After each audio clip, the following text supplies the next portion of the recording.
Voy a prender aquí una luz adicional para ver si mejora la iluminación. ¿Y me escuchan bien? Sí, ahí se escucha perfecto. Ah, bueno, porque está un poco como colgado este aparato. Oh, pero ahí está perfecto. No hay delay. No. Listo. Bueno, Bueno, entonces, voy a prender aquí la luz. Estoy escuchando, adelante. listo. Bueno, entonces hoy nos va a acompañar el profe William Jiménez, del Departamento de Psicología, que nos va a hablar sobre el framing, ¿verdad? De pronto un punto de vista un poco más desde la psicología de lo que tratamos usualmente en economía, que últimamente ha sido como muy hyped y ha sido utilizado mucho en todas estas conversaciones de política pública, economía del comportamiento. Entonces, pues creo que pues puede ser de provecho para todos nosotros. Súper, pues gracias por la invitación, José. Yo no sé si esto sea de provecho para nadie. De hecho, yo creo que ya saben casi todo. Entonces, lo que quiero escuchar tal vez es como formas de mejorar esta discusión, porque yo creo que hay un como medio abuso de estos términos y realmente como que no los estamos aprovechando bien. Entonces, pues chévere, gracias por la invitación. Espero que No, podamos muchas charlar. gracias. Voy a hacer una presentación corta al principio y espero que después sea un poco más charlado. Listo, listo, perfecto. Y si pues alguien tiene alguna pregunta, tal vez si no quiere prender el micrófono, pues yo estaré pendiente del chat o... O el chat, entonces hagamos una cosa. Un momentico, disculpen, voy a hacer, porque tengo al principio una cosa medio interactiva que de hecho solamente somos 5 personas y yo, Ujú. 5 personas y un profesor. Les quiero hacer unas preguntas ahorita para que me ayuden, ustedes que son expertos en probabilidades y cosas, Listo, listo. eh, para un poco para calentar motores. Un segundo, voy aquí a compartir pantalla, pero primero necesito, voy a poner aquí esto en doble, en extender. Tengo aquí dos pantallas, perdón que no lo hice antes, para poder ver mi presentación y verlos a ustedes y ver el chat también. Entonces, perfecto. Y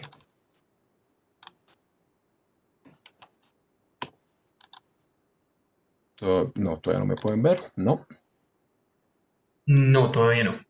no. Um, ups, me equivoqué. Listo, ahí ya. Listo. Pero ahora veo esto en ambas pantallas por alguna razón. Bueno, entonces, eh, quiero hablar como de comunicación de riesgo más en general. De esto es lo que se trata esta charla. Y me encanta hablar con economistas porque creo que puedo dar muchas cosas por sentado aquí. Aunque Entonces, creo que ahí no, nos está mostrando, o sea, se está mostrando como los settings del computador. ja, genial. Perdón.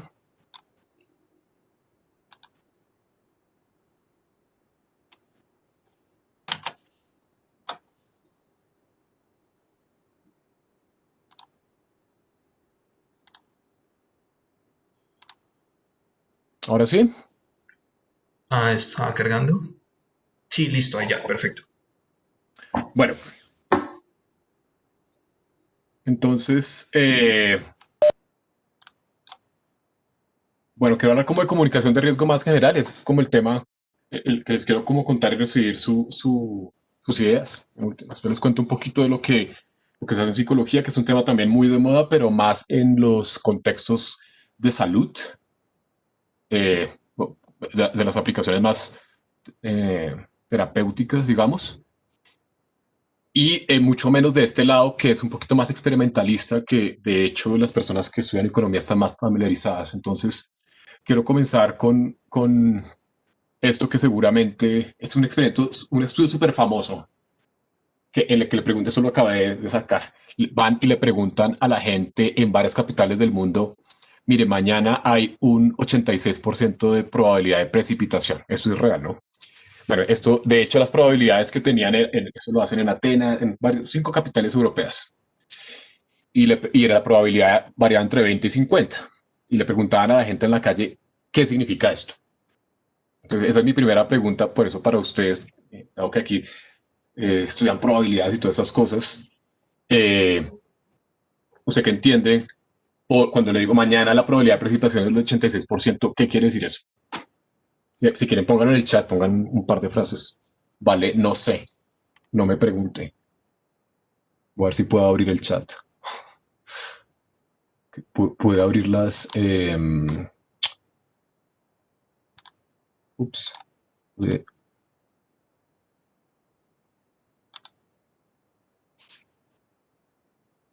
no, ya lo vi, el chat.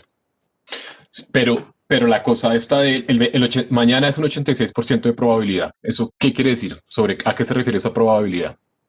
Esa es como la pregunta. Muchas gracias por contestar, Laura. Porque es que parte del asunto es que nosotros no tenemos tanta familiaridad con este tipo de predicciones como si pasan en otras sociedades, en otros países. Pero les cuento porque yo hice este ejercicio eh, con mis estudiantes hace un tiempo. Y lo chistoso del asunto era que lo que me pareció curioso es que las respuestas como que replicaban muy bien lo que pasaba en Europa. Pero 86% de probabilidad, ¿a qué se refiere? ¿El 86% de qué? Es un poquito la pregunta. Y me encanta también la respuesta de Sebastián porque creo que también muestra el sesgo, ya que ustedes de inmediato, como personas que se están formando en una disciplina en particular, tienen. Y es, ustedes están trabajando con probabilidades todo el tiempo, mientras que personas que trabajan en ciencias sociales o en otras cosas, no. 86% de los casos. Listo, llegamos al asunto. Bueno, aquí en el chat dice undefined, undefined. La persona undefined respondió. Eh, ¿Cuál es la categoría de referencia de esos 86 casos? Pues porque, y lo que las personas responden en este estudio original que se hace a comienzo del 2004, algo así, es, no, pues es que va a llover el 86% de la ciudad. Va a llover. No sé cómo, sí, ¿será que es eso? Y otras personas decían, es que va a llover durísimo. Va a caer un montón de agua. Si fuera 100% es durísimo. Que ese es chistoso. Y de nuevo también aparece entre los estudiantes aquí. Mientras que la interpretación, que la normativa, la que tienen en mente los meteorólogos cuando hacen esto, es la de en días como hoy ha llovido 86 de 100 veces el día acerca del cual hago la predicción, que es, que es un poco lo que creo que entendemos y lo intentamos desglosar, pero no es intuitivo. Entonces, este, este, este primer ejemplito que quería traer aquí es sobre cómo estamos entendiendo las probabilidades, que son la forma privilegiada todavía de comunicar incertidumbre y riesgo. No voy a utilizarlo de forma indistinta, aunque sé, y después voy a volver a eso. El asunto es que la pregunta es cómo afecta esto su conducta. Entonces, con un 86% yo pensaría que la mayoría de la gente va a decir, sí, yo mañana no voy a salir de la casa o puedo sacar una sombrilla, mientras que con un 20% muchos dicen, es que no va a llover. Eh, o, dependiendo de esa interpretación, va a llover poquito, va a llover solamente en un pedazo de la ciudad. Eh, Mientras que la otra cosa que es importante aquí es que la predicción se hace a partir de días como hoy, va a haber algún tipo de precipitación. No me dicen nada sobre la cantidad de precipitación. Yo tengo que ver eso en una predicción aparte. Y además tengo yo utilizo otra información, ¿no? Ustedes están en Bogotá. Las personas que están en Bogotá, pues son días oscuros, es octubre, era el mes de los truenos, decía mi abuelita. Entonces sabemos que llueve mucho. Entonces como que usted tiene un montón de disposiciones que están conductuales que están determinadas no solo por esta información, esta comunicación meteorológica, sino también por eh, información contextual. Pero entonces, hagan esa pregunta a alguien que conozcan y verá que no es tan obvio. Mucha gente no nos parece tan obvio esto de, pues, 80, obvio que pues, la probabilidad es 86%. Y esto lo traigo a colación porque es un ejemplo bien inane, pero ahí comienzan los problemas. Quiero hacer otra más de este contexto que estoy seguro ustedes tienen este problema típico de probabilidad eh, en el que hay una categoría de referencia clara y que uno puede solucionar. Y usted tiene la vacuna que está ahorita, está de moda la futurología y nos dicen cosas de este estilo de la vacuna va a tener una efectividad probable del 70% en el mejor de los casos y no se va a hacer vacunación sucia, sino vacunación limpia, vacunación de grupos vulnerables. Y en la ciudad X, que tiene el 20%, la población es, 20% de la población es vulnerable entre adultos mayores y personal médico. Entonces, le pregunto y usted soluciona qué porcentaje de las personas va a ser inmune. Si la efectividad probable es del 70%. Y alguien sí que me lo puede poner en el chat. Uno. Y lo otro es, usted después de que hace gracias, ¿y cuántas personas? Si quiere la persona que lo tiene que es que estoy viendo cámaras en este momento, piense en una ciudad concreta, piense en números concretos para ver ese 4% más los que ya sean inmunes. Y piensen y déme un estimado, entonces en la ciudad tal va a haber más o menos 5 millones de 10 o lo que sea. Y con ese número piense la respuesta a esto, esta pregunta que es un poco más concreta y es, voy a recomendarle a una persona a mi abuelita que tiene 90 años, que ya puede ir a comprar la leche sí o no. Y pues, no sé qué piensan. 1.5 millones en Bogotá, sí, cierto. Con los que ya supuestamente son inmunes a partir de cifras oficiales, uno diría. Entonces, ¿y cuántas personas somos en Bogotá hoy día? ¿9?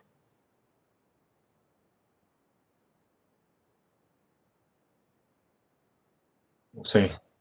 Entonces, digamos que eh, vamos a tener, no sé, millón bueno, con 8. Bueno, digamos que 8. Digamos que vamos a ser súper optimistas. Va a haber 2 millones de personas inmunes cuando se haga hoy si sale esto y se hace la vacunación muy rápido. Y la pregunta es, ¿usted le recomienda a esta persona seguir su vida normal, sí o no? Y yo estaría tentado a decir que no. Usted le va a decir no.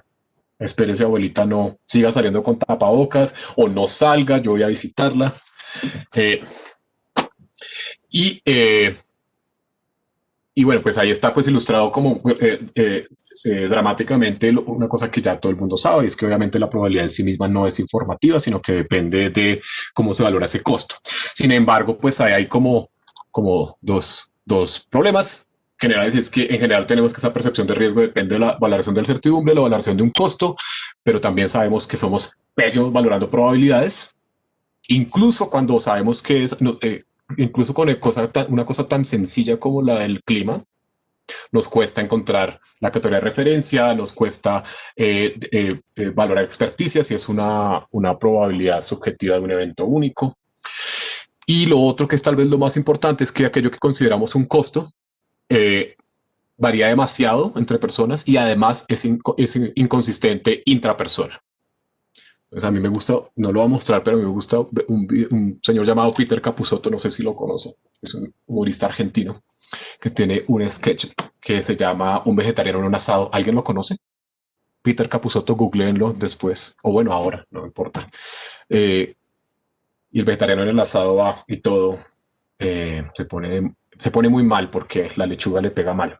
Todo tiene riesgo, todas las acciones toda conducta tiene algún tipo de costo asociado. Comer mucha verdura, hasta montar en un carro y exponerse a la luz del sol. Y somos inconsistentes en la valoración de los riesgos que implican esas acciones. Entonces, como que ese es el panorama, gracias.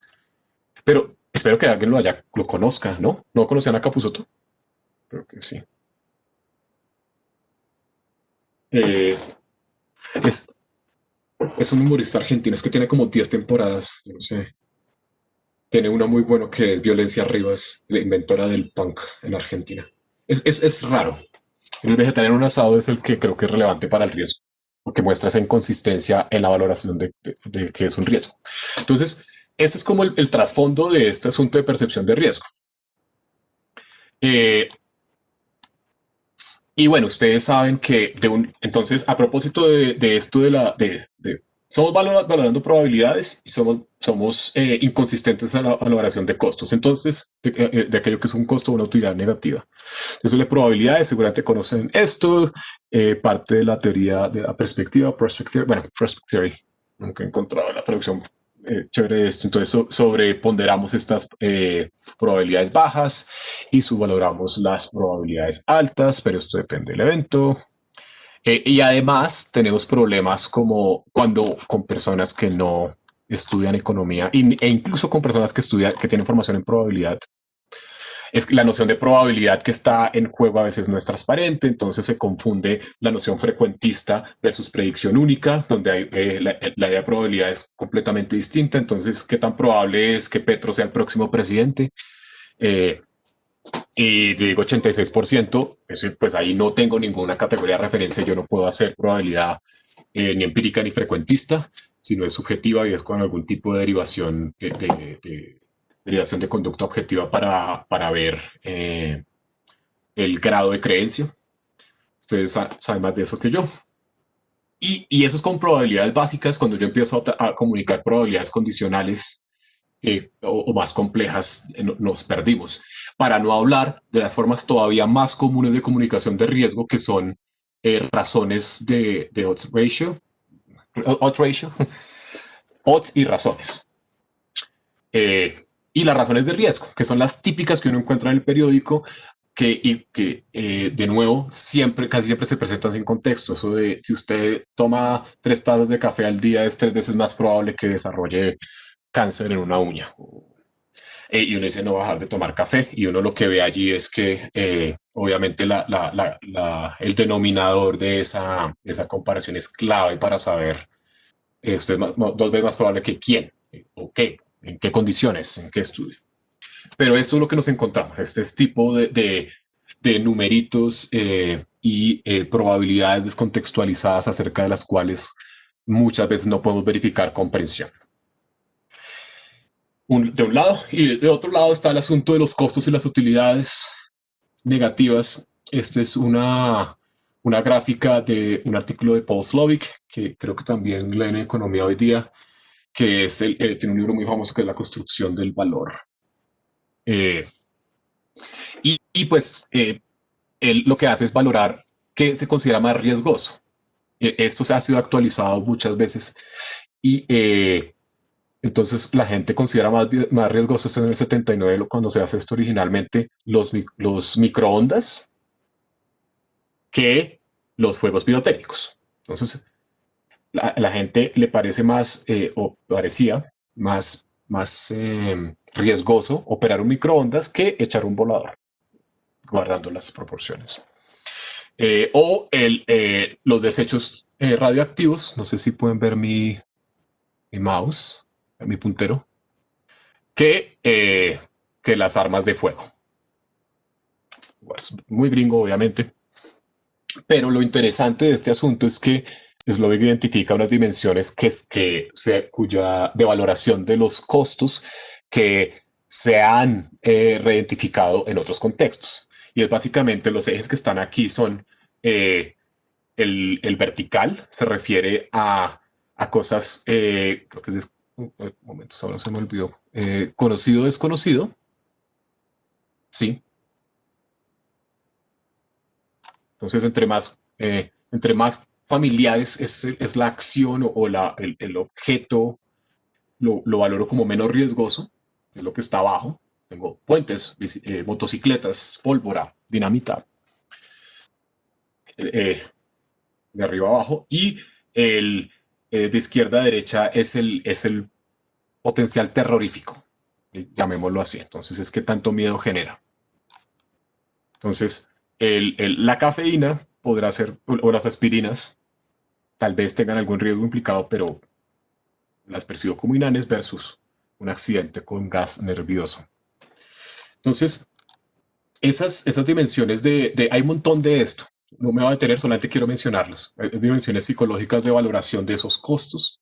Entonces, Esta idealización ridícula de la utilidad subjetiva es útil para apuestas con dinero y ya. Cuando quiere valorar la utilidad negativa que está implicada en ir a la universidad en tiempos de COVID, uno lo que tiene es tendría que tener algún tipo de ranking de acciones que considero riesgosas y en las que estoy dispuesto a involucrarme. Y sabemos que ese ranking va a variar a lo largo de ejes como si es voluntario o involuntario. Entonces cuando yo decido realizar una acción, inmediatamente me parece menos riesgosa. Entonces está el asunto de los carros también es sobreestudiado, fumar. Eso le pasa a otros, no a mí. Yo soy cuidadoso, si es conocido versus desconocido, y la cosa es familiar, me parece menos riesgosa, si la presentan en proporciones versus cantidades absolutas, el caso individual versus el estadístico también es otro efecto muy conocido, entonces si le doy el caso individual me parece más riesgoso que el estadístico, si se trata de un riesgo artificial es más riesgoso que el natural, muy de moda ahorita con lo del cambio climático, es pues si está cambiando, si se está descongelando el Ártico, pues será la voluntad de Dios, ¿qué vamos a hacer? Y considero que el riesgo es menor. Acciones versus omisiones, sí, ligado a este asunto de lo voluntario y lo involuntario y un largo etcétera. Entonces, ahí lo que tenemos es que ay, ¿esto qué pasó? Con este contexto que quiero dar aquí, que estoy dando es, pues listo, para comunicar riesgo, tenemos que comunicar incertidumbre y costo, y malos con la comunicación de la incertidumbre, dado los formatos numéricos que se privilegian normalmente, y somos malos evaluando costos porque somos inconsistentes en su evaluación entre personas e incluso intrapersona. Entonces, la cosa aquí, como profesionales de cualquiera sea la disciplina, en este caso economía, psicología, ciencias sociales, es usted cómo le comunica a alguien el riesgo que implica una conducta de modo que cambie esa conducta. Eh, y pues hay un montón de información. Entonces aquí a la izquierda solo saqué este artículo, pero hay varios de esto. Esto sobre todo en la práctica médica. Entonces, uno, a la izquierda están no sé si se ve a la izquierda en sus pantallas, pero la primera columna es se refiere a qué cosas puede hacer usted para utilizar formatos numéricos de comunicación de incertidumbre de manera más efectiva. Entonces, uso de frecuencias. Ese creo que también es como en los 90 fue el gran descubrimiento, ahora es parte de nuestro sentido común. Yo no le digo cuál es la probabilidad, alguien sabe esto a lo mejor, de desarrollar cáncer de próstata. Preguntarle a una señorita a lo mejor si puede adivinar cuál es la probabilidad absoluta de que algún hombre desarrolle cáncer de próstata durante su vida. ¿Cuál cree que es? Pero, pero diga un número. Bueno, un 3%. Otra gran desventaja de ser hombre es 11%, de hecho. La prevalencia, esto de las enfermedades es interesante porque casi siempre se comunican en probabilidades absolutas. Entonces, el riesgo, la prevalencia de la esquizofrenia es como el 2% más o menos. Usted desarrolle algún tipo de trastorno esquizoide durante su vida, pero la probabilidad de que usted desarrolle esos síntomas esquizoides, si usted está entre los 15 y los 25 años, casi que se sube al 10. Con el cáncer de próstata pasa algo parecido. La probabilidad absoluta es del 11%. Pero si usted es mayor de 40 años, pues obviamente empieza a crecer. No me acuerdo la proporción. Pero si yo le digo 11%, le digo a mi papá, oiga, vaya a hacerse el examen de próstata porque hay un 11% de probabilidad que desarrolle ese cáncer, pues va a ser, se acaba de ver que la probabilidad de lluvia es 10% y no va a hacer nada. Pero si le digo 10 de cada 100 personas, una de cada 10 personas desarrolla cáncer de próstata. Si usted conoce a 10 tipos, uno de esos va a tener cáncer de próstata. Entonces, el uso de frecuencias es uno que a propósito de la comunicación, de la parte numérica en la incertidumbre, se ha vuelto casi sentido común. Y hay otros, como la aclaración de la categoría de referencia, esto que estábamos hablando de la lluvia, entonces 86% de qué, de cuáles casos, de los de todos los 14 de octubre que ha ocurrido en la vida, de los que tengo registro, en condiciones similares. Eh, la especificación del denominador en riesgo relativo, que es esto de los odds ratio. Entonces, es 4 veces más probable que usted desarrolle cáncer en la uña si toma 3 tazas de café en la mañana. Dios mío, voy a dejar de tomar café. Es 4 veces más probable que tome, si usted desarrolla ese cáncer, si toma 3 tazas versus 7 tazas. Y uno dice, no, ya, esto no me dice nada. De nuevo, muy común en la información en prensa encontrar esto. Y un largo etcétera, y ya ahorita vuelvo a esto. Y a propósito de la comunicación de costo, entonces siempre es personaliza el riesgo. Entonces usted, un poco lo que estaba haciendo con la idea de mi papá, entonces usted, dígame 10 personas que usted conoce, 10 tipos. Uno de ellos le ha puesto 100.000 pesos que uno de ellos va a tener cáncer de próstata en 10 años. Esto, personalizarlo es clave, usar casos identificables, que es similar, aunque no equivalente. Y otro que es importante, un poco de moda ahora, es ilustrar casos de interacción, adición de riesgo. Entonces, en psicología está este asunto por el que demandan mucho los psicólogos, y es que si está en una clínica psiquiátrica y le dicen, oiga, usted autoriza la salida a esta persona que llegó a la clínica por riesgo de cometer suicidio, riesgo de autolesiones, se dice, uy, sí, pero la probabilidad de que esta persona se autolesione es de tanto por ciento. Y usted decide con eso. Eh, Eso, insisto, pues es muy difícil que le diga algo a una persona, pero si yo le digo, mire, uso frecuencias de un lado y de otro lado digo, en estas condiciones es 5 de 10 personas hacen esto, además si es joven, entre tal edad, tantas de tantas personas lo hacen, si ha usado sustancias y muestro como la constelación de riesgos a la que está sujeta esa conducta, es más probable que yo comunique de forma efectiva, que es algo que en neuropsicología en este momento se presenta como un gran hallazgo. Lo sabemos desde hace rato, pero hay muchas más implementaciones de esto. Eh, entonces, el asunto también, entonces, hasta ahí, bueno, este contexto, perdón, me estoy demorando mucho en esto. Y el otro es el para qué, porque hay muchos dependes, y este es a propósito de esto del riesgo de violencia, y es yo puedo hacer más vívida y mejor la comunicación del riesgo para lograr conductas más conservadoras, ¿no? Y eso, la pregunta un poco más de fondo es, ¿eso es deseable, sí o no? Y esa dimensión un poco psicologizante de estos problemas, pues no, obviamente no va a responder a eso. Es bueno para nuestras sociedades que se haya prohibido fumar en espacios cerrados. En el 2005, esa era una pregunta, no, no es bueno. Impuestos que se reciben por los cigarrillos, libertades individuales, etcétera. Ahora, como no, nos vamos a ahorrar plata en clínicas, etcétera. Eh, pero la respuesta nunca es obvia, nunca va a venir de estas perspectivas más individuales.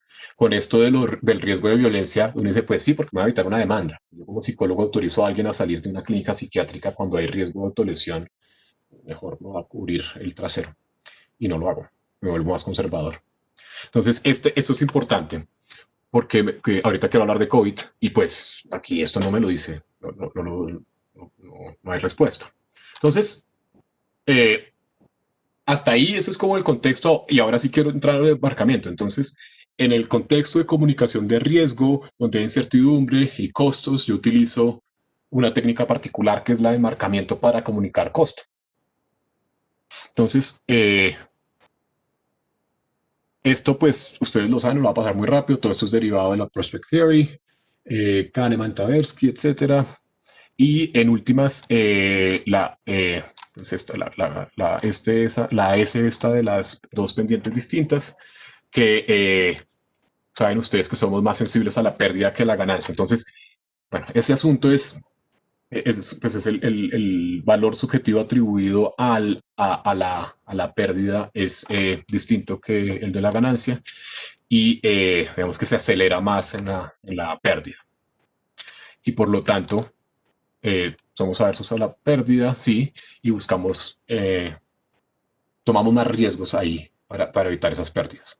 Sin embargo, hay muchas diferencias individuales. Entonces, yo hice una frase que dije por ahí hace un rato, no tan al azar, es que todo esto de la noción de utilidad subjetiva esperada es muy bonita para modelar apuestas con dinero, donde hay algún tipo de estándar objetivo de métrica de ese costo, pero para muchas otras cosas no.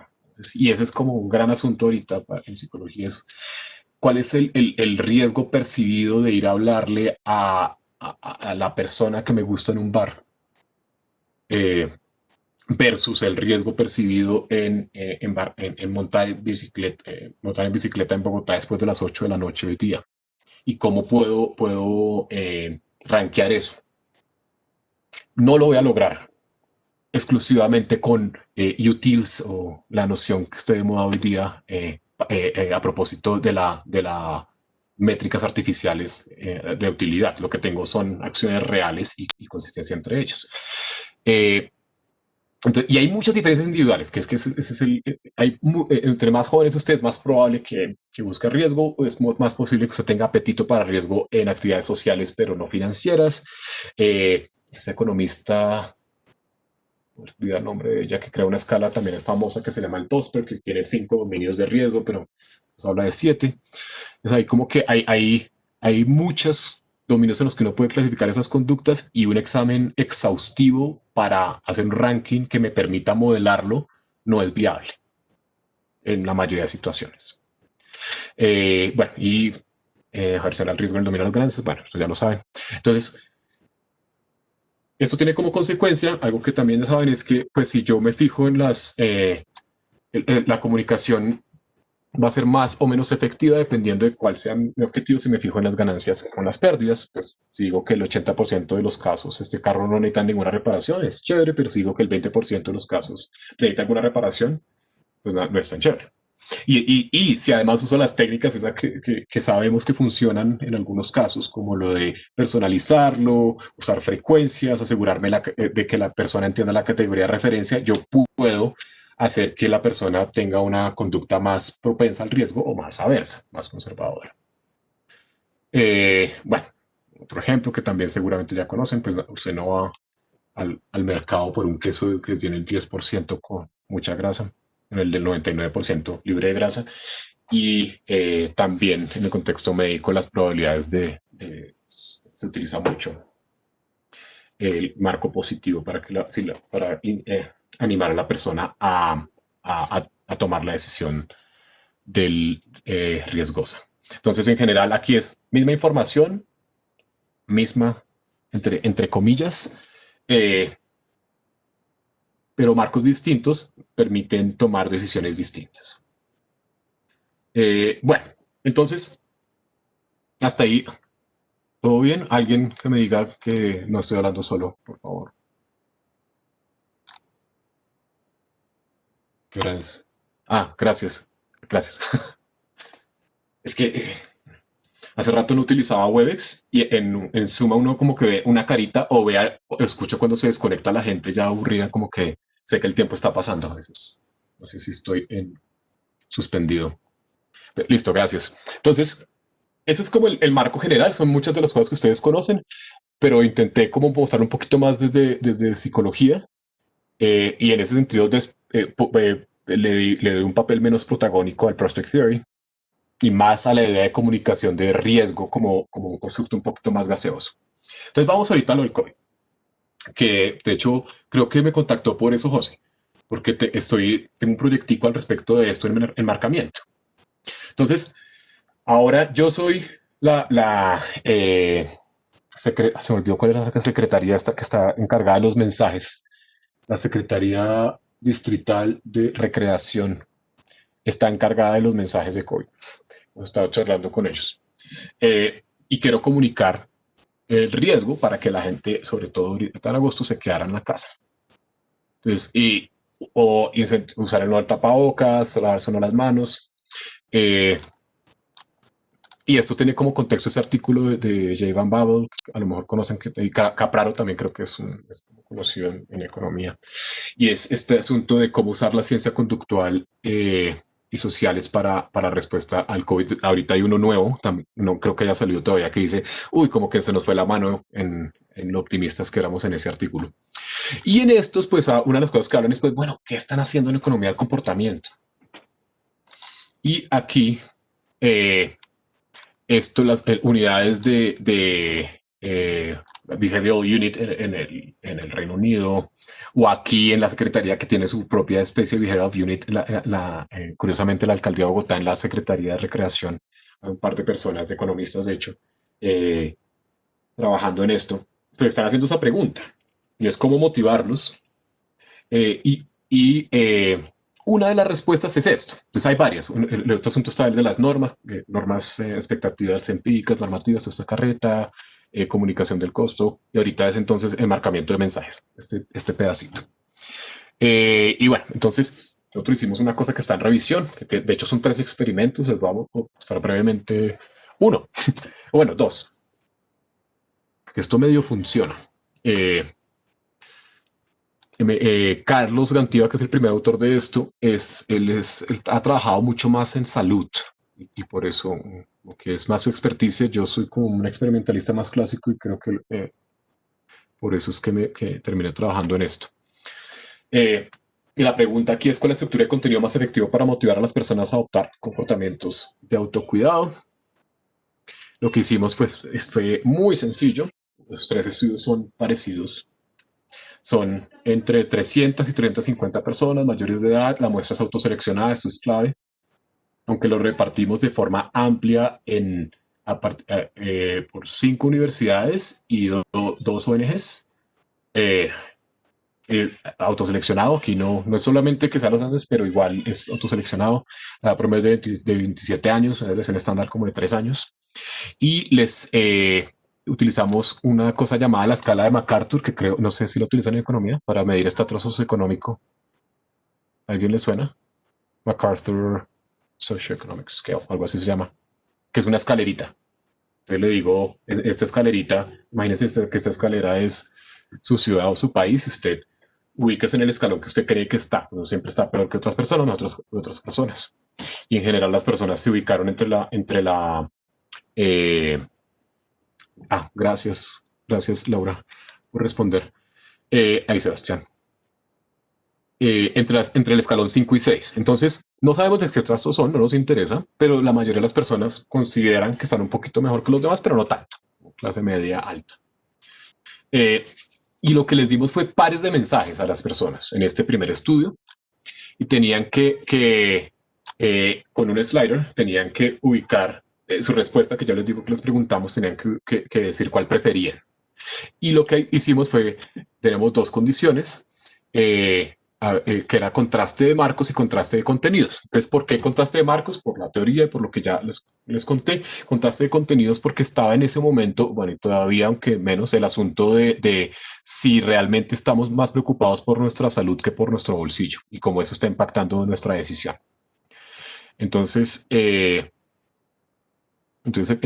primero es el marco de pérdida y de ganancia y pérdida, sí. Pues más o menos, esto lo verificamos y las personas lo perciben efectivamente el 90-95% como el primer mensaje como ganancia, el segundo como pérdida. Y la segunda condición, tenemos el contraste aquí entre contenidos y ambos son pérdida ganancia. Ahí tenemos, dentro de cada condición se hacen todos los emparejamientos posibles. Pero están esas 2 condiciones entre sujetos. Esto lo que hicimos fue preguntar a las personas como usted, después de cada mensaje, la intención de conducta de permanecer en casa, lava de manos y la otra que se me olvidó. Pensé que es la lava de manos. Toquémonos con esas 2. ¿Qué tanto riesgo percibía? Aquí no les dimos ninguna definición de riesgo y qué tan bueno, qué tan fuerte le parecía el mensaje. Esto lo analizamos con unos modelos mixtos. Eh, para los que no los conocen, pues son estas regresiones jerárquicas. Yo no sé cómo las llaman en economía, de hecho en educación los llaman modelos multinivel.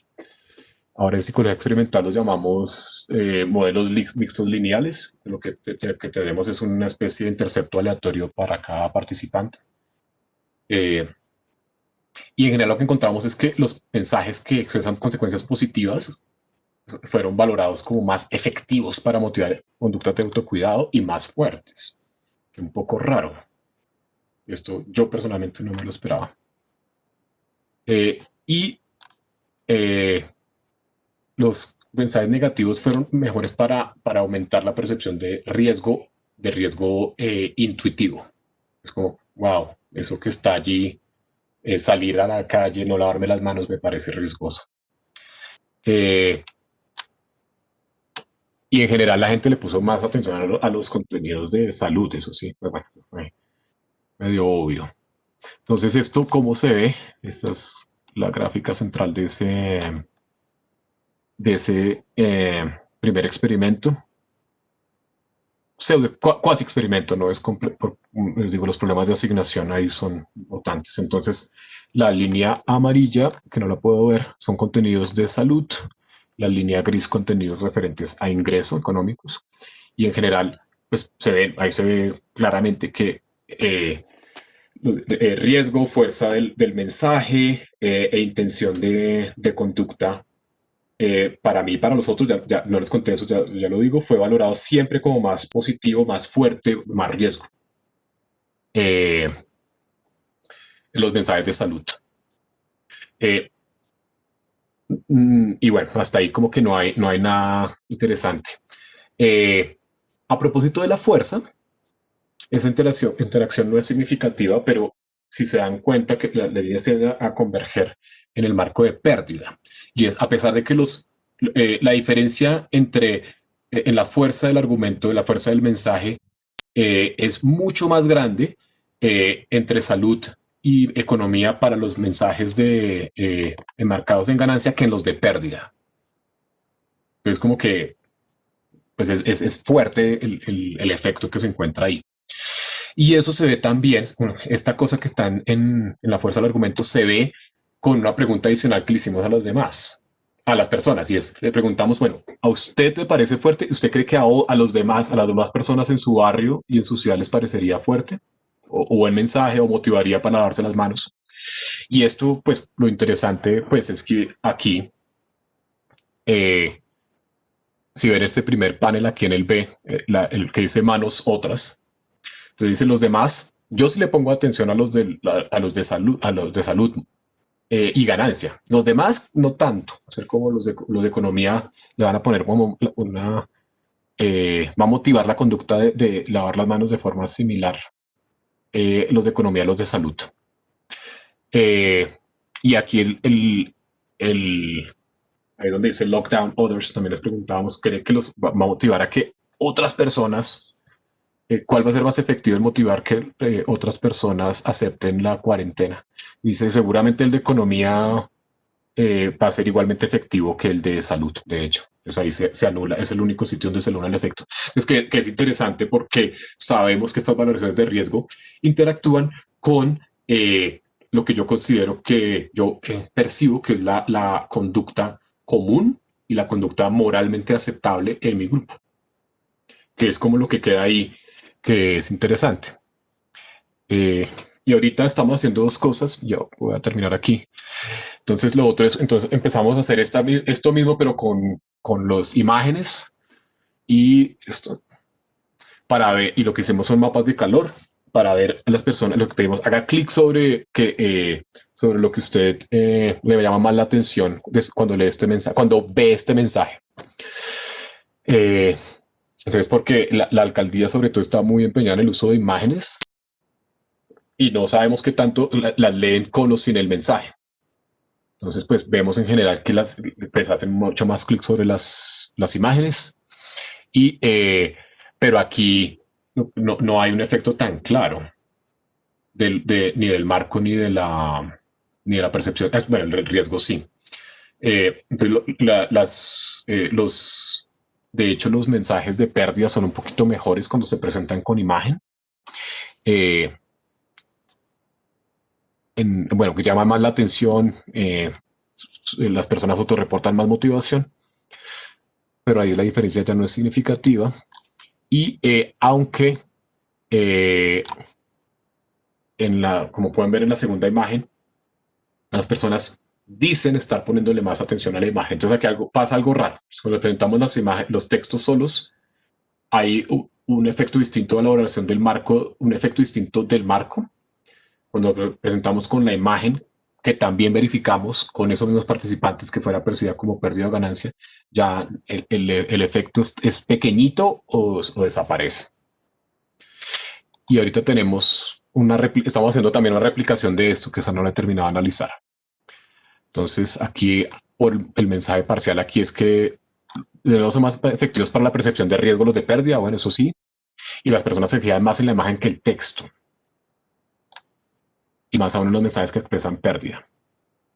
Pero aquí esa diferencia fuerte que había entre mensaje de cuidado, el marco de ganancia ya desapareció. Y esto aquí lo que charlando con un par de personas aquí en la alcaldía es parte de lo que queremos ver ahora, es ver si eso de verdad fue efectivo y cómo se está haciendo. Porque aquí la pregunta en últimas que nos hacemos y que se hacen ustedes como profesionales de la economía o de lo cualquiera sea su disciplina, insisto, es como yo quiero evaluar si esto realmente funciona y si los 1.000 millones de pesos que yo me gasté en carteles funcionan. Y los criterios de evaluación al respecto no pueden limitarse exclusivamente a lo que nosotros hicimos, que es una tarea casi experimental muy modesta, sino que tienen que ir a hacer un trabajo de campo un poco más amplio para ver si la gente le está poniendo atención. Uno puede hacer cosas en campo incluso con eye trackers para ver si la gente en la escena realmente le paró bolas al paradero donde están esta publicidad de la alcaldía, ver qué tanto engagement hay, y eso uno lo puede evaluar de nuevo con entrevistas, pero también, y no solo entrevistas individuales, sino comunitarias para ver, la gente está buscando más información, por ejemplo, eso puede ser una medida de ese engagement con el mensaje. También medir efectos emocionales, ese lo estamos planeando ahorita con Carlos, de hecho, pero más en laboratorio, entonces vemos qué tipo de activación hay. En general, pues hay activación indiferenciada negativa mayor ante pérdidas, pues normal, pero ver si la magnitud de esa activación corresponde con autorreporte de intención de seguir la conducta recomendada.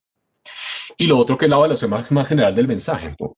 Que de nuevo no se limita simplemente como, ¿usted le parece que este mensaje, usted está más dispuesto a lavarse las manos después de esto? Sí, sí, sí. No, pues, entonces es útil, creíble, comparar la valoración personal versus la de mi grupo o en contraste con la de mi grupo. Entonces, como que eso está aquí y está un poco en punta porque sabemos que esto en sí mismo es exageradamente parcial y nos da una ventanita muy chiquita de este panorama. Además, pues, si nos sale una financiación, queremos hacer, aparte de los efectos emocionales, queremos hacer algunas cosas con algo llamado Ecological Monetary Assessment. Puedo anotarlo acá. Ecological Monetary Assessment, si alguien me suena. No, se me olvidó cómo se escribe ecológico. Vamos a escribirlo mal.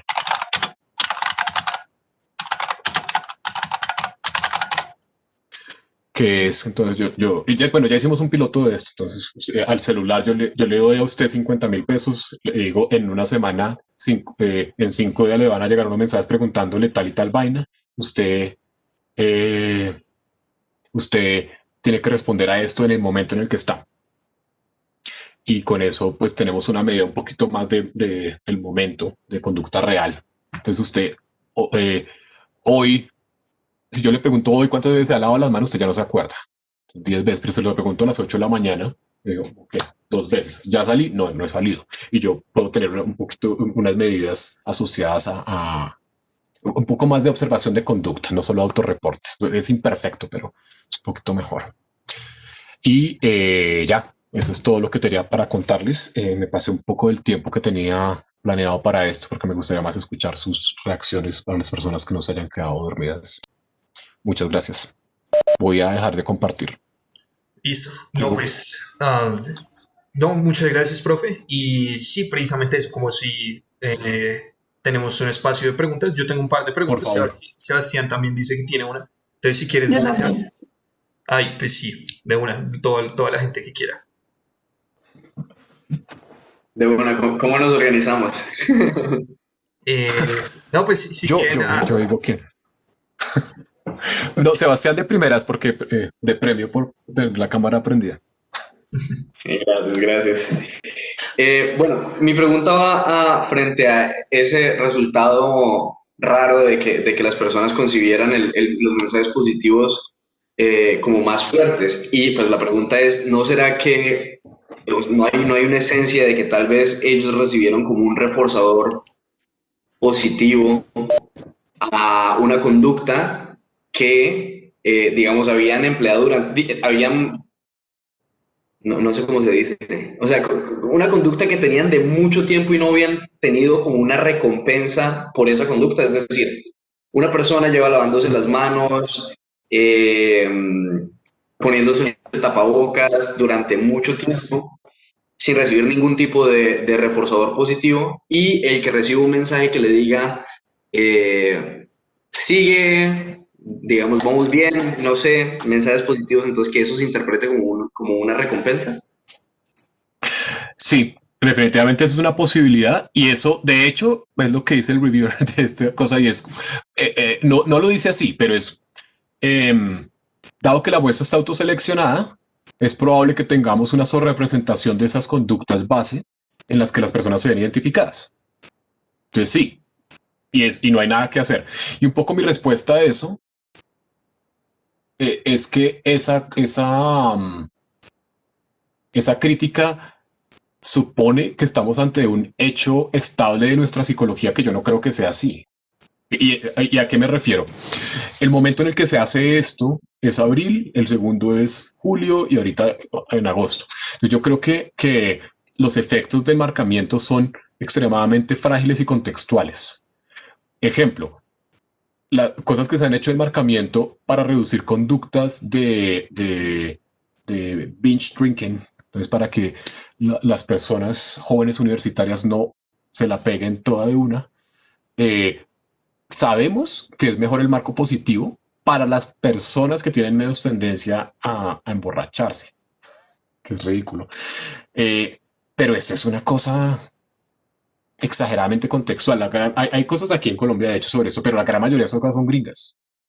Entonces, no, pues entonces es que, claro, si usted binge drinking es tomarse 3 pintas de cerveza, que no es lo mismo que tomarse 3 pocas.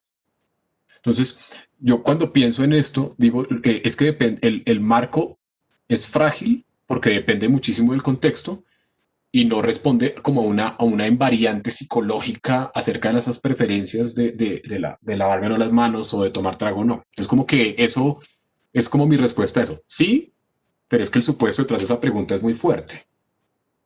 Es como que, y yo creo que vale la pena hacer investigación que no revele la estructura de la psiquis, sino que nos hable un poquito de cuál es bueno, de cuál es la psicología del momento un poco.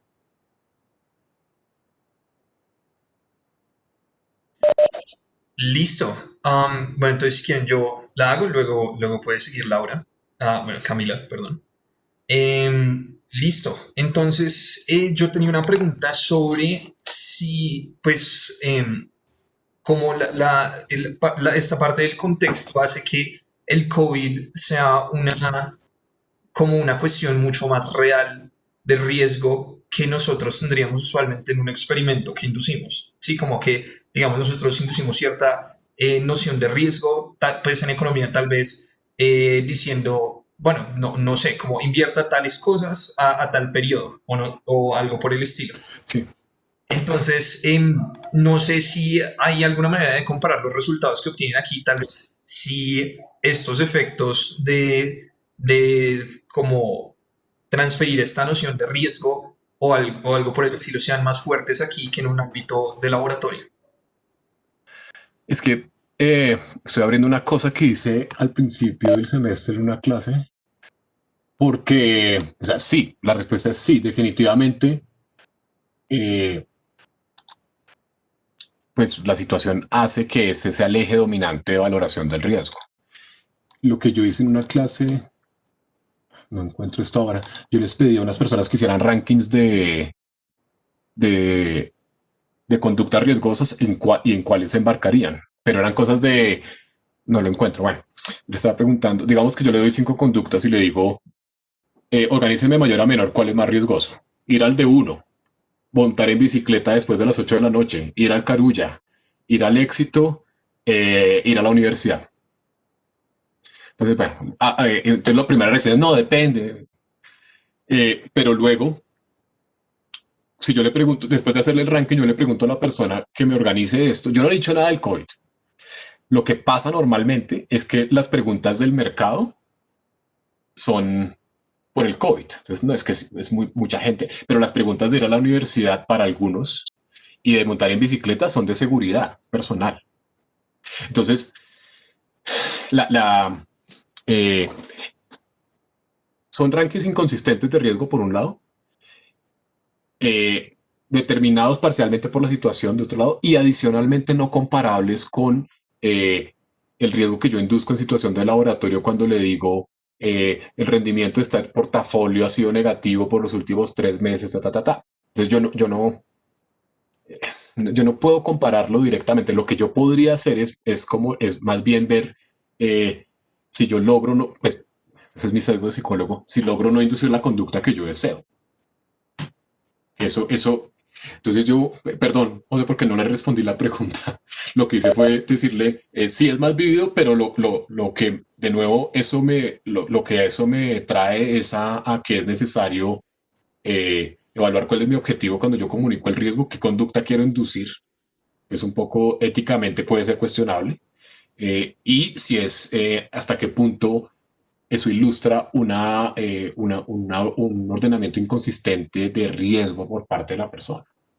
Como, Ok, como, como sí. mi... Sí.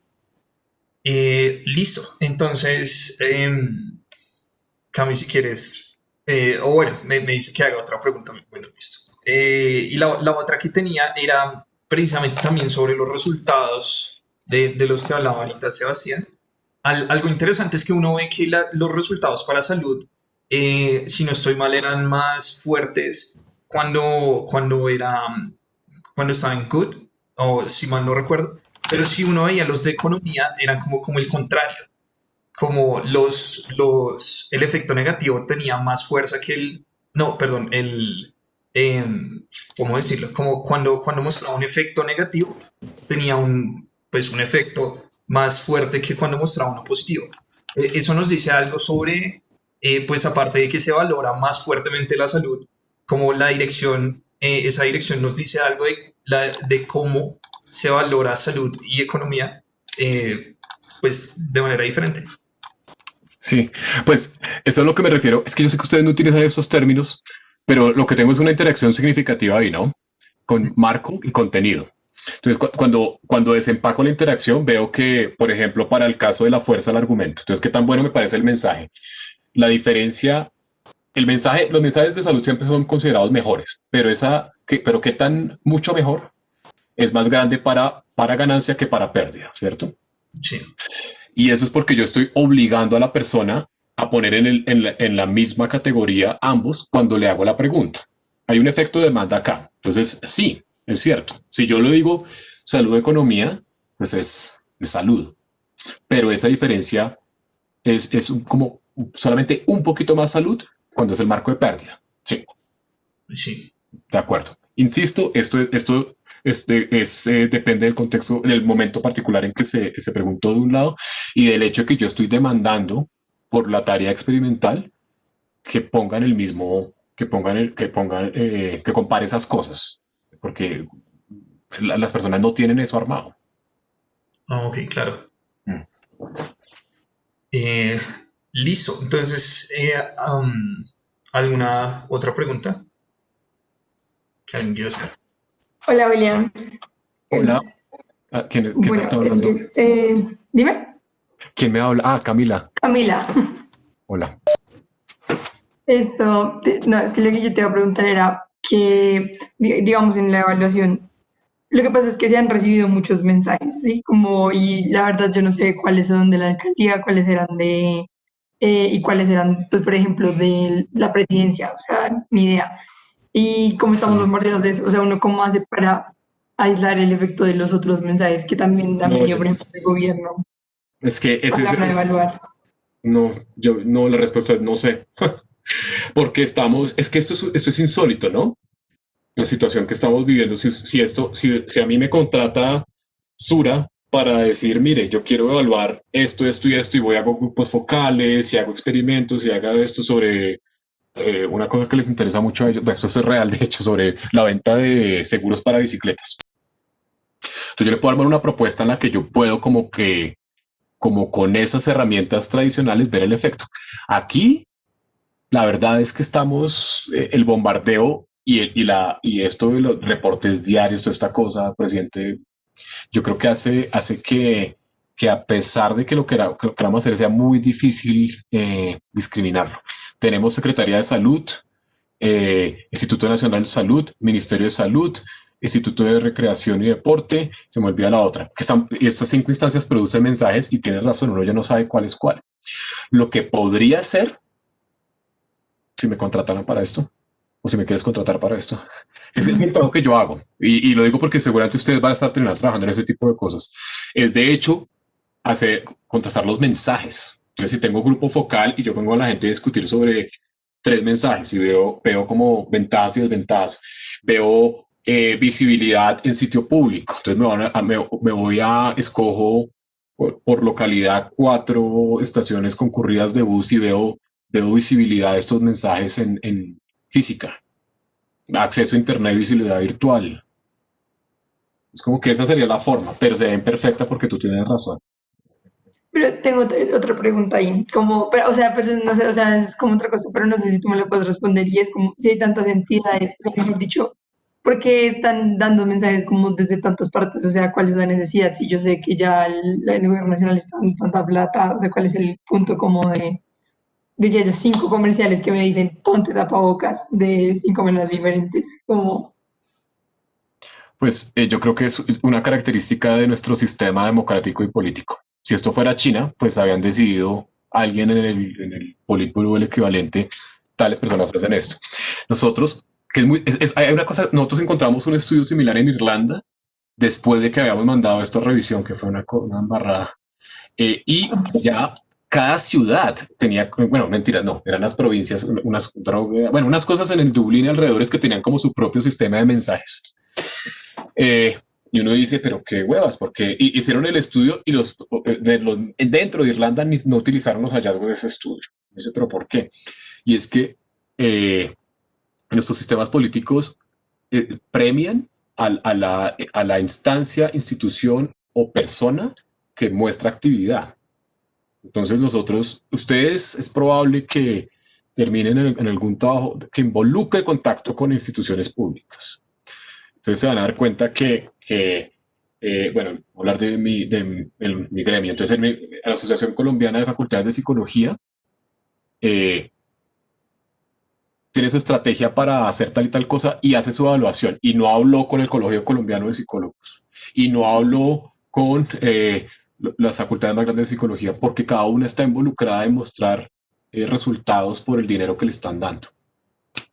Entonces, eso, ahí veo en el chat, tal vez debo darle más importancia al mensaje, sí, pero nuestro negocio, en la medida en que estudiamos este tipo de cosas, es diseñar, implementar y evaluar.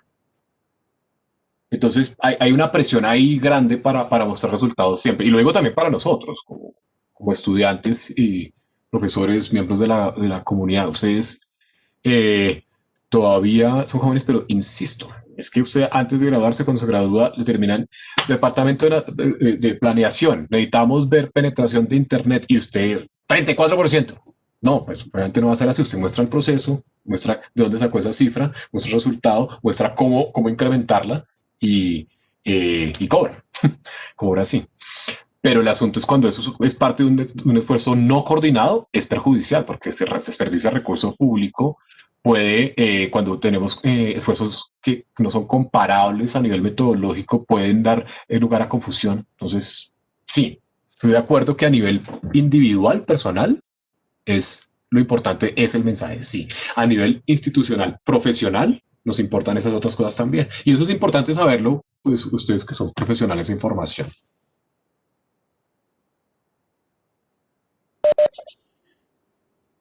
Listo. ¿Alguien más tiene alguna pregunta? Bueno, creo que ya bueno, la mitad de los que estamos hicimos preguntas. Entonces, pues, por lo menos O reaccionaron de sí. alguna forma. Eh, No, gracias. Yo sé que además estamos en un punto tan harto del semestre que yo sé que incluso las cosas divertidas como es esto, creo yo, para mí esto es divertido, se vuelven canzonas. Entonces yo sé que si pueden ver esta grabación después en 1.5 velocidad, a lo mejor es mejor. Es más agradable para no. Entonces frescos, como si no hay más preguntas, frescos. Sí, sí, puede ser. Además que pues se me hace una embarrada porque esta me pareció pues una actividad chévere, por lo menos como que, como que la gente fue más activa que las otras veces. Usualmente tenemos por ahí unas 25 personas conectadas, entonces hubiera sido de pronto más interesante ahí. Ah, Pero sí, como que en este momento estamos como forzados a decidir entre, no sé, como el taller o esta otra no, no, actividad. yo sé, yo sé. Sí. Además, bueno, yo voy al viernes a la universidad por primera vez, ¿no? Y la gente, como, yo no me importa que vaya, yo quiero ir a la universidad. Es como, al principio la gente no era clase, ¿cómo se le ocurre? Ahorita ya 2/3 partes de mi curso va a ir y yo ya no quiero. Pero, y yo creo que habla más del agotamiento más que de nuestro interés o de, bueno, a lo mejor no sé, yo sí sé que hay gente prejuiciada contra los psicólogos en economía, con toda la razón. A lo mejor vieron No, psicología. No. por lo menos aquí en este ámbito no. En Ah, economía, bueno, verdad que ustedes son el grupo de economía del comportamiento, pues sí, es cierto. sí, claro. Y aquí somos como no, pues psicología toca ir a preguntarles a ellos, tal vez un poco de admiración por el trabajo. Pero no lo tengan porque es que somos muy pocos los experimentalistas y muy pocos los, y yo no hacemos mucho de esto. Sebastián hace, sí, y ya vio qué materias vio. Yo quiero dar social experimental. Y social experimental, sí, social crítica y pues intro a la psicología Ya. y psicología del lenguaje y, uy, ya no recuerdo la otra, pero ya la Ah, no, ya terminé. terminó. Sí, sí, Es que sí. yo en pensamiento, yo doy estos temas. Yo hablo más de toma de decisiones y estas vainas. Y es que yo no trabajo mucho en esto. Yo ahorita estoy trabajando más en razonamiento moral, pero he hecho mucha consultoría y mucha cosa en la que tengo como mucho contacto con esto. Es más por ahí. Y yo, bueno, cuando estaba en el doctorado, yo trabajaba para la empresa, mi supervisor en el Reino Unido, que se llamaba Decision Technologies, y hacíamos esto. Vainas de nudges y Qué framing. chévere. Sí, No, de hecho ya pero recordé cuál fue la otra materia que vi, que me acordé en esta presentación. Vi psicología del aprendizaje congativa. claro. Sí. Pero mi recomendación, como más a nivel de formación, pues, es como la diferencia un poco. Perdón por hacer esto, después edité esto en la grabación, que es una cosa como de administradores, psicólogos y economistas, en un ranking ascendente de valoración de evidencia, que yo creo que en la formación en economía es mejor. Y es que ustedes escuchan hablar de cosas como nudges, que es yo. Ya me caes gordo de tanto que lo escucho, a profesionales de muchas disciplinas, pero la forma en que se usa, entonces usted tiene administradores más interesados en el asunto del marketing y le presentan la propuesta y entonces es que con el color rojo le estoy haciendo el notch para hacer pasión y lo utilizan de forma equívoca, creo. Luego los psicólogos en donde hay un miedo a los números horrible, entonces las evaluaciones de las intervenciones terminan siendo a veces exageradamente cualitativas y se deshacen cuando se examinan a fondo, y los economistas que creo que son más juiciosos en el tratamiento de esa evidencia numérica, que creo que está bien. Entonces, por eso es chévere como poder tener siempre personas que traen los tres niveles, porque creo que... Ah, no, en ciencia política también, de acuerdo. Eso ahorita lo están también. Pero o sea, la gente que hace ciencia política están más parecidos a los psicólogos, me parece. William, yo tengo una pregunta. Sí, Eh, la forma en la que, digamos que en los resultados y la forma en la que se hubieran hecho los mensajes y se hubiera podido prevenir digamos, aunque no se puede, pero el tema de la pandemia hubiera sido distinta y los resultados hubieran sido distintos. Es decir, si uno manda un mensaje para la prevención y un mensaje para actuar cuando ya se sabe la situación, digamos que las formas cambian. no, claro, pues le tengo el ejemplo perfecto, hermano. Cigarrillo. Nosotros tenemos 15 años de investigación sobre mensajes en cigarrillo y hemos visto la evolución de eso, de cómo los marcos de ganancia se han vuelto cada vez más efectivos. Entonces, hace 15 años fue, más o menos, cuando empiezan las prohibiciones de Carlos. De hecho, ese es el tema de investigación de Carlos Gantiva, a propósito. Estaba en discusión esto de dejar de fumar en espacios cerrados. Y se empezó a popularizarlo en estos mensajes horribles del el pulmón abierto en la cajetilla. Y al principio de todo esto, los mensajes negativos, pues llamaban más la atención, la gente los entendía más fácil, causaba mayor efecto, digamos. Muy efectivos. Ahorita no. Ahorita no. Ahorita es no. Es la cosa de, sabemos que es malo. Dígame qué cosas fabulosas hago cuando gano al dejar de fumar. Entonces, creo que esa es la respuesta a eso. Ahorita también va a cambiar con la pandemia. Por eso lo de la vacuna al principio. Nuestras conductas se van a volver más riesgosas. Digo, creo yo, esa es mi predicción, porque es natural. Porque vamos a salir al de uno, vamos a ir a la universidad y como, oiga, no pasó nada. Porque vamos a saber más del virus. Pues eso también va a hacer que las estrategias tengan que ajustarse. Pero si yo insisto, si usted lo contrata a la alcaldía de Bogotá, yo creo que es bueno que vaya en mente como que no voy a hacer simplemente utilizar la palabra chévere, sino voy a ir con una estrategia clara de implementación y evaluación. De algún tipo. Así sea de ir a preguntar a la gente después, ¿este mensaje lo vio o no? Entonces sí, pues me parece súper buena esa pregunta en este contexto.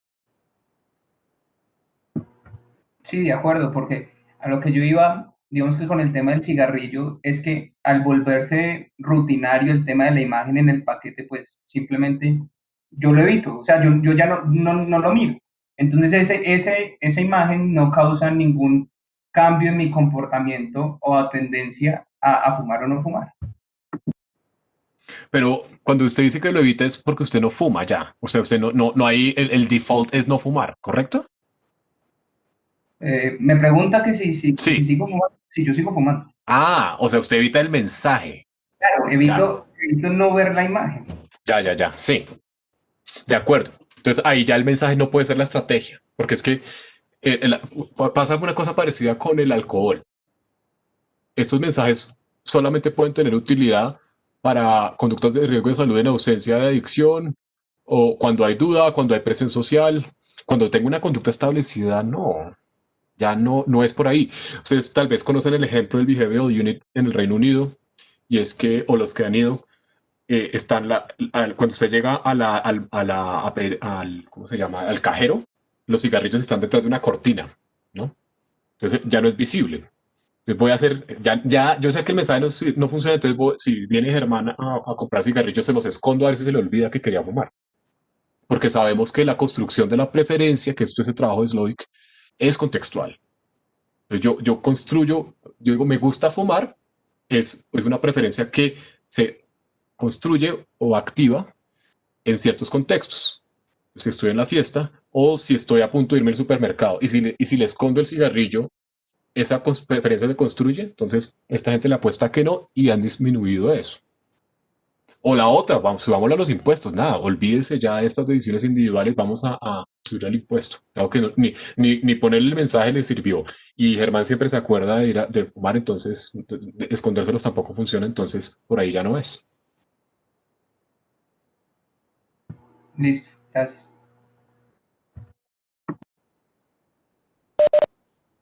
Bueno, No puedo creer, hasta ahora veo el chat.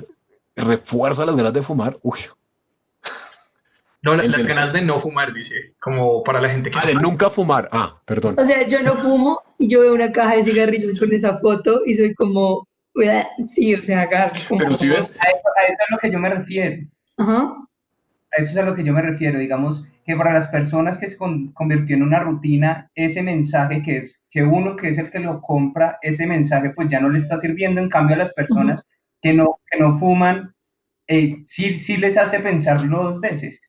pero Germán, fíjese que yo diría, lo que está a punto de decir es no, el mensaje ya no sirve. Ni le sirve a Germán, que tiene una preferencia establecida por defecto, ni a Camila, porque tiene la misma preferencia establecida por defecto, pero al revés. Entonces ya no es el mensaje, ya no es para ninguno de ustedes dos.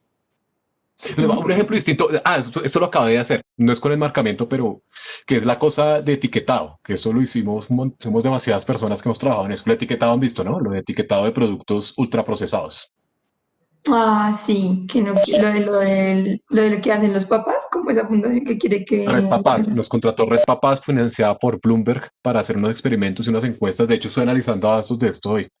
Hicimos un ensayo, pues un ensayo no, es una especie de cuasi ensayo controlado en experimental con 2.200 personas y es un desorden esos datos, mostrándoles para ver cómo perciben esta idea de alto en sodio, alto en azúcar.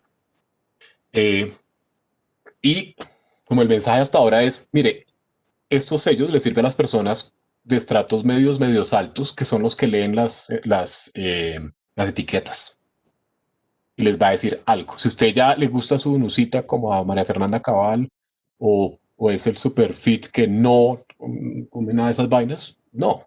Es para las personas que tienen hijos, que quieren realmente averiguar el contenido nutricional, a los que les va a cambiar la decisión. A los demás no. Y la pregunta es, ¿eso entonces vale la pena implementar eso? Porque hay mucha gente que dice que es demasiado costoso, va a afectar el lobby que hay en contra de esto. No sé si ustedes saben, es grandísimo. De hecho, ya nosotros en los celulares, cuando iba a estas reuniones, nos los hacían guardar en unas bolsas porque nos estaban espiando. Espero que ya me hayan sacado esa lista. Esto es real, esto no estoy inventando nada a propósito. Y muestra también, me gusta mucho esta pregunta porque es que los mensajes no son la panacea, siempre son el pedacito de una estrategia en la que uno tiene como una cosa amplia y sabe quién es su público objetivo. Sí, de acuerdo, Camila. Y pues las empresas en México saben que esto se hundió en parte por el lobby gringo de producción de galletas o, bueno, no sé, era Nabisco o no me acuerdo cuál.